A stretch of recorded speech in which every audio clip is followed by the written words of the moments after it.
Now that I'm a gold 1 player, you guys might be wondering how I did it. Let me tell you.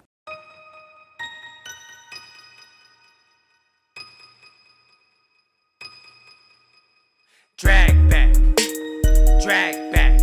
then I ball roll, then I drag back. Okay, drag back, then I ball roll, then I drag.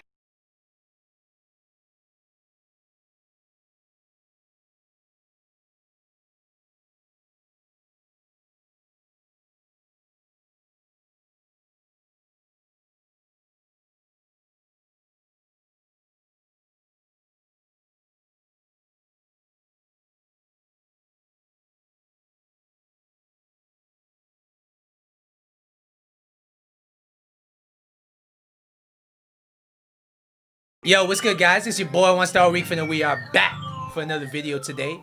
And I think I got a very interesting video for you guys today. It's only our second formation review video of the year so far, and judging by the views that my first formation review video got, I think you really enjoy these kind of videos. So I'm going to be trying to do more of this as FIFA comes to a close, really just for fun, because it's not really fun to keep on playing the 4-2-3-1 every single week. I mean, it's probably the best way to get the most wins in the weekend league. I'll put that out there. If you want like the meta of this game, just go ahead and probably watch the hundreds of 4-2-3-1 videos that you can find on YouTube. They'll point you in the right direction. However, if you want to exterminate the rats, if you want to be the antithesis of drop back, low depth, then this is the video for you. We're going to be trying out the 3-4-1-2 formation. And the crazy thing with this formation is I tried it out for the first time in the weekend league. I just picked some tactics, I stuck to them, and I was really surprised with the results. So let's jump into the tactics real quick.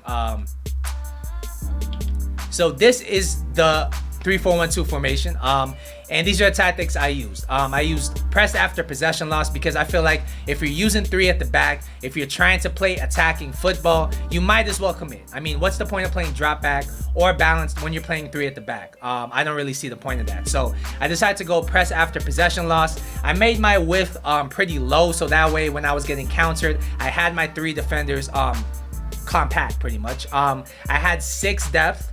And the reason for that, once again, is because the idea behind this formation, the way I was playing it, was to really suffocate the opponent. I wanted to give them no chances to really hold on to possession too long. I wanted to fluster them because on this game, because everybody plays 4-2-3-1, I feel like the opponents that you will come across in the weekend league have adjusted to that. They're used to playing slow. They're used to playing possession.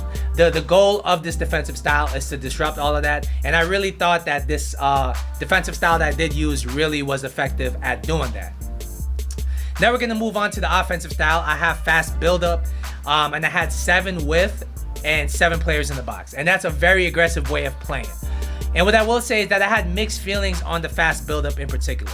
I don't think it's a viable option for every single game. So my advice to you guys is I would set up multiple different custom tactics that you can switch to in game, because fast build-up works against certain opponents. It's great for the counter. It's great for opponents who get flustered when you do a lot of quick passing, when you play very aggressively, stuff like that. But in the weekend league, you will face a multitude of different opponents, opponents that do play drop back. And against drop back, I'm not really the biggest fan of fast build-up. So against drop back, I do suggest that you move on to possession or balanced. That does a lot better. There were a lot of games where in the middle of the game, I had to switch to possession, I had to switch to balanced, just to really throw the opponent off, because once they get used to your tempo on fast build-up, you get a bit predictable. So I do say that that's what you have to do here. I do think you should be keeping the width very high, because a lot of people on this game, like I do in this custom tactic, play with a low width. And with the 3-4-1-2, with the amount of options that you have, you really, I think, get the best out of them if you put your width at least on 6 or 7. That way you have a lot of options to pass to. You have a lot of ways to keep possession, and it's very hard for your opponent to deal with once you get used to the way this formation plays in game. I had 7 players in the box, and I did this once again because I'm playing ultra aggressively. I do think maybe if you play possession, this would be a little bit better, maybe 5 players in the box, maybe 6 players in the box. I wouldn't suggest putting it below 5 because once again, I do think that defeats the purpose of this formation. Corners and free kicks, I'm not really a fan of scoring from either one of these by using headers or anything like that. So I do have them on 2 and 2 respectively. Now we're gonna move on to the instructions, and I think there's a few important things we have to touch on here. So we got 2 strikers up top. We got Tevez, team of the season, and we have Prime Butragueno. And as you guys see here, I pretty much stay true to the custom tactics I use for any 2-striker formation, which is one of them has to be on balanced, and one of them is in getting behind. And the balanced striker, you're gonna want somebody who's a little strong, who can hold up play, but at the same time can dribble, can pass. You want somebody who can even play the cam position in this role. So Tevez, I think, is a very good player for this role. As the getting behind striker, of course, you're gonna want somebody who's very quick, who's very good at finishing, and most importantly, I do think you want 4-star and 5-star strikers, ideally 5-star strikers here.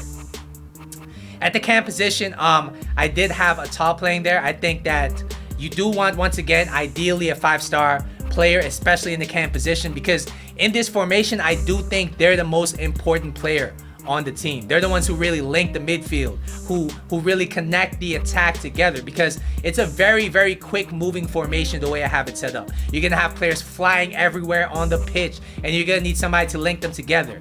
This guy's gonna be your guy. I had him put on stay forward, but I wouldn't really worry about that. With the game how it is and with how people play, the cam always ends up dropping back no matter what you do. So stay forward, I think, is good, especially if you're countering. Everything else I had balanced. I do think you could play with it a little bit here. Normally on cam, some people like free roam. I don't really like that on this formation. I'll tell you why in a little bit. Balanced crossing runs, I think, is fine. You want them getting into the box sometimes, but at the same time, you want them at the top of the box, especially with a fast build-up, pushing everybody into the box already. You want them sometimes to be at the top of the box for the pass.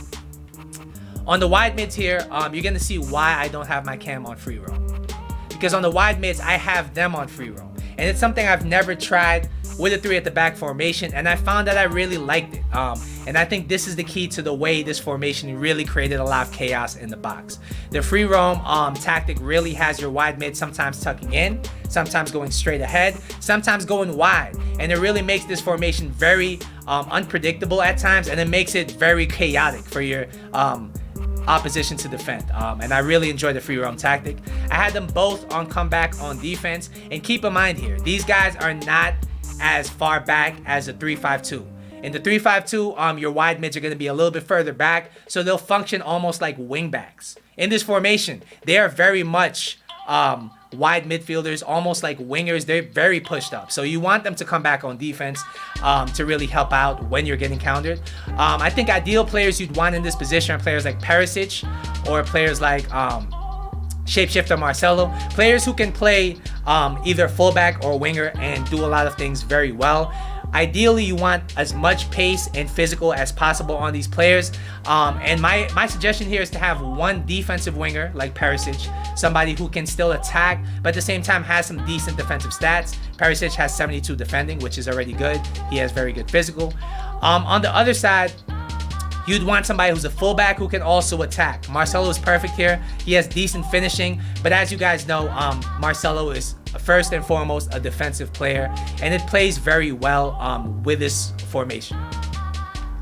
We're gonna look at the CDMs here. Well, actually, no, they're CMs. I have them functioning as CDMs, but they're more like CMs in the game, especially with a fast build-up tactic. You're gonna end up with like 8 players pushing forward. And I think the most important thing with these CMs is pace. You need very pacey players in the midfield, or else you will get ripped on the counter. I can't stress enough how much pace you need in these positions. So therefore, I played Team of the Season Davies as a midfielder alongside Renato Sanchez. And I had one of them on stay back while attacking, stay on the edge of the box for a cross. The other one was on stay back while attacking and balanced crossing runs. Both of them were on cover center. And I really liked how that played offensively. It was perfect. These guys were always options at the top of the box. And defensively, having Davies here was really a game changer. 99 pace, very good defensive stats, very good physical stats, and this guy really made this formation viable in the weekend league. If I tried using somebody like Essien, Prime Essien, who I was using here instead of Davies, I think I would have gotten ripped on the counter more often than I did. So my suggestion here is that, being that it's team of the season, being that there are a lot of really fast players on this game, throw one of those fullbacks in this position. I think that's what you really need to do to make this formation work. If you have slower CDMs or CMs, it's not going to work. I'm sorry to break it to you. It's just not going to work. So I think that that's one of the most important things to make this formation work as I have it constructed. As your defenders, as you guys know, you're going to need very fast defenders. So and this goes true for any 3 at the back formation, even the 3-5-2. You're gonna want very fast defenders. So I had Zambrata Prime here, I had Moments, Sergio Ramos, and I had Militao as the wide defender. Their instructions are gonna be balanced. Really, you just want the best defenders you can get with decent pace on them. I think 85 pace has to be the minimum here with how aggressively we're playing this formation. All right, so now I'm gonna talk about some of the pros and the cons of this formation. And I think the pros of this formation, of course, are going to be the attacking. Once you get used to like the runs your players make, once you get used to the overloads that you create, I mean, if you're playing against somebody who's average or worse than you on this game, you're gonna rip them. You're not only gonna score 3-4 goals, you're gonna score 6-7 goals. I mean, the overload you create with 8 players making runs into the box is absolutely insane. And I do think that this formation is probably the best formation I've ever used offensively in the weekend league. And I do think that it's really fun to use. It's something that even in the late gameplay, you're bound to score a lot of goals just based on the runs, the amount of runs that your players are making. I mean, when you look at the stats I got here, I got 17 games on Perisic all in the weekend league, 12 goals, 6 assists. He played striker and wide mid for me, depending on the game. You had Butragueno. This was his first weekend league for the side, and as you guys see here, he got over a goal a game contribution, and that's massive, especially in the weekend league where the games can be tight, the games can be sweaty, everything like that. I think you should really use this formation if you're trying to chase a game. This is a good option for that. This is a good formation if you're trying to really play against somebody who you think is worse than you and you just want to dominate the game. You don't want them to sniff the ball at all. The main weakness of this formation is going to be defensively, all right? If you're not somebody who's comfortable with player switching constantly, who's comfortable with pressing and then bringing your players back into position, this may be a formation that really leaves you exposed. Another problem with this formation is that passing out of the back may be difficult. It does not deal with pressure very well. You would assume with all these attackers that pressure is something that's easy to deal with. But let me bring you into some of the later weekend league games from my perspective, all right? So sometimes I would go up with this formation. I would go 2-0 up, 3-0 up, and I would lose the game, or I would get caught up. We would go into extra time. And the reason for it was that once you go up with this formation, your opponent will then press you. When you're being pressed with this formation and you have it on fast buildup, you'll have 8 players further up the pitch. You'll have your 3 defenders pretty much playing center back, of course. And there's this big gap between the midfield and the defense if you don't transition the ball very quickly, and it becomes very difficult to pass out of the back. So my suggestion is, if you're dealing with pressure, I would switch formations, I would switch tactics. Maybe I would have one of your midfielders staying back or trying to drag one of your midfielders to stay back to try to link that defense to attack. And one thing you really got to know is that you can't lose the ball in your own half. If you do that, it's a death sentence. You will get scored on, and that's that. What I will say is that the most viable way to use this formation, in my opinion, is to really use this formation for portions of the game. If you're trying to get the best possible finish in the weekend league, you probably shouldn't use this formation for all 90 minutes because, like I said, some of the weaknesses that it does have will leave you exposed in certain aspects of the game. I think the best way to use this formation is to really use it, maybe go 2-0 up and then switch to a 3-5-2, switch to a 4-2-3-1, something like that to see out the game. If you find that fast buildup is leaving your players mark too much, I would switch once again to possession or other kinds of buildup, or maybe even just balanced. I think that does work against certain opponents. And yeah, I did finish 11-6 with this formation in the weekend league. I think I could have pushed for gold 1 if I sweated a little bit more, if I tried to play all my games. I'm normally a gold 1 player. I was surprised at how good this formation played against certain opponents in the weekend league. I fully expected to get ripped in the weekend league playing so aggressively, but surprisingly I did not get ripped. And I do think if you're looking for a formation that's going to be fun, that's going to be something that really is the antithesis of this meta that's so boring on this game, I think you should give it a shot. Let me know in the comment section down below how your experiences are with this formation, if you've ever tried it. Once again, don't forget to like and subscribe. Don't forget to follow my Twitch. I'll leave the link in the description box down below. I did play some of these games on Twitch, and if you want to join in on the fun, see me play 3-4-1-2 in the weekend league, or try other formations out in the weekend league like that, go ahead and follow me on Twitch. Once again, I'll see you guys in the next video, but until then,